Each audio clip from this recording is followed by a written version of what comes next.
Morning student. Good morning ma'am. সবাই ভালো আছে তো? বসো। তোমরা জানো আমরা কি বিষয় নেব তোমাদের ক্লাস? শিক্ষাবিজ্ঞান। বাহ, ভেরি গুড। এই তো জানো তোমরা।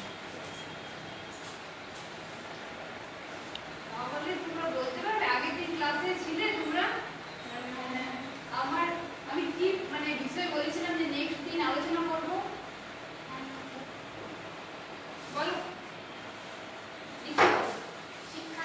বাহ, ভেরি গুড। শিক্ষা। তাহলে আজকের আমার পাঠ আমি কি নিয়ে আলোচনা করব? শিক্ষা। তাহলে আমি শিক্ষায় যাওয়ার আগে তোমরা বলতে পারবে নিজের ভাষায় চেষ্টা করে শিক্ষা জিনিসটা কি? শিক্ষা জিনিসটা কি? বলো রোজি, বলো। শিক্ষা হচ্ছে নতুন কিছু শেখা। আচ্ছা, বেশ। তুমি? শিক্ষা হচ্ছে যে এমন কিছু জিনিস যেটা আমরা আগে জানতাম না, পরে ওইটা কোনো কিছু কাজের মাধ্যমে বা কোনো কিছু চর্চার মাধ্যমে যেটা শিখেছি এবং যে আমাদের যে পরিবর্তন করতে পেরেছি সেটা কি বললো যে ও বললো যে যা আমরা কিছু শিখি, তারপর আমাদের বললো যে নতুন বিষয়। এরপর আমি একটু ভালো করে বলছি যে যেটা বলছেন আমাদের ঠিক ওটাই, যে নতুন বিষয় আমরা যখন কোনো শিখি এবং তারপর কি বারবার যখন অনুশীলন করি তখন অনুশীলনের পরে কি হয় শিক্ষাটা আরো ভালোভাবে জিনিসটা শিক্ষাটা বিস্তারিতভাবে কি হয় নিজেদের মধ্যে। ঠিক আছে? তাহলে তোমরা এরপর বলতে পারবে যে পরিধি কি জিনিস? তোমরা নিশ্চয়ই ম্যাথ পড়েছো ছোটবেলায়। ঠিক আছে, তুমি বলো তো পরিধি জিনিসটা কি? পরিধি কতটা বিস্তার, কতটা জায়গা রয়েছে। বাহ, তাহলে ও বললে বিস্তার বা কতটা জায়গা অর্থাৎ ক্ষেত্রটা কতটা। তাহলে আমি আজকে তোমাদের আলোচনা করবো শিক্ষার পরিধি। পরিধি শিক্ষা দুটো হলো আলোচনা। তাহলে শিক্ষার পরিধি অর্থাৎ শিক্ষার সাথে অন্যান্য যে বিষয় রয়েছে সেগুলো তার শিক্ষার প্রভাব বা বিস্তার কতটা রয়েছে কোন কোন ক্ষেত্রে, তাহলে সেইটা আমরা আলোচনা করছি। ঠিক আছে? তো তোমরা বলতে পারবে যে কি কি বিষয়ের সাথে রয়েছে, যদি কিছু বলতে পারো। ঠিক আছে, বলতে পারো। শিক্ষার সঙ্গে দর্শনের সম্পর্ক রয়েছে, ভূগোলের, ইতিহাসের। এগুলো ছাড়া যদি তুমি একটু বলতে পারো। ঠিক আছে, তুমি বলো তো। সমাজ বিজ্ঞান, মনোবিজ্ঞান, তারপর প্রযুক্তি বিজ্ঞান। ঠিক আছে, বসো। ঠিক বলছি। আরো আছে যেগুলো আমি দিচ্ছি না। ঠিক আছে?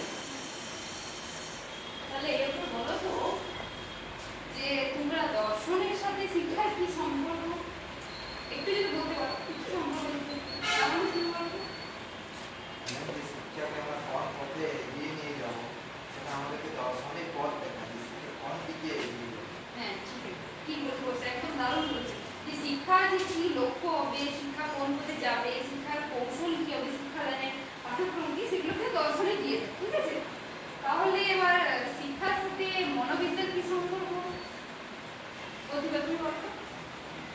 যে শিক্ষার্থীরা কিভাবে শিখবে, তাদের আগ্রহ, চাহিদা, মনোভাব কেমন রয়েছে তা মনোবিজ্ঞানের মধ্যে আমরা জানতে পারি এবং শিক্ষাক্ষেত্রে প্রয়োগ করি। হ্যাঁ, ঠিক বলছে, একদম ভেরি গুড। এটাও বললো সেই বিষয়ে বসো।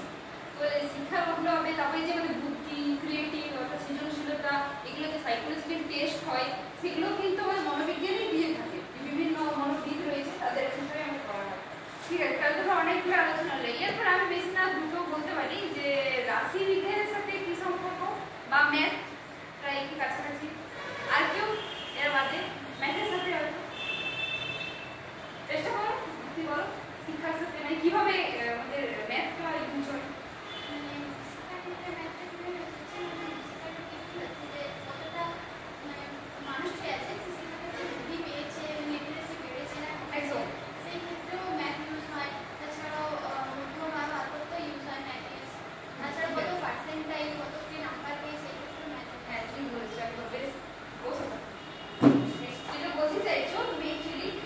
আমরা যে শিক্ষার ক্ষেত্রে যে নাম্বার হয়, যদি গড় আমাদের মধ্যে যে কতটা পার্সেন্টেজ আনা হয় সেগুলো কিন্তু গড়, মিন, মিডিয়ান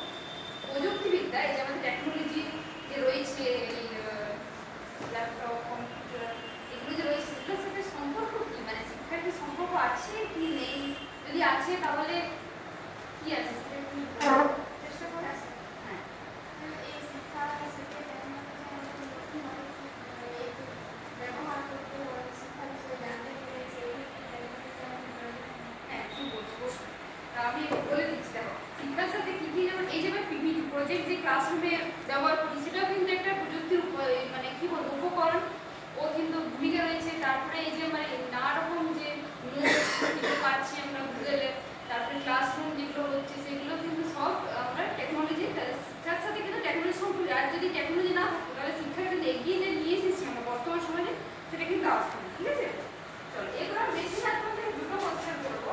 আচ্ছা বলো তো, মনোবিদ্যার সাথে মানে মনোবিদ্যার যদি শাখা আছে, যদি একটা বিশুদ্ধ মনোবিদ্যা হয় তাহলে অপর মনোবিদ্যা কি হতে পারে?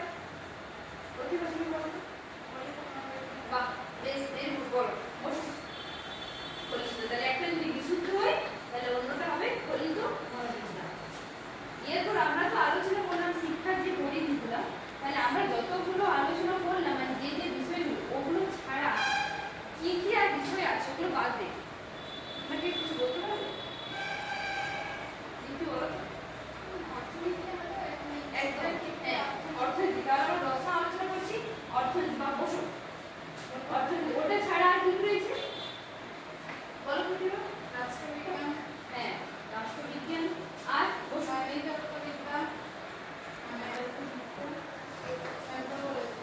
হ্যাঁ, আর বিদ্যা, আর এগুলো বাদে আর কি কোনো বাকি থাকছে?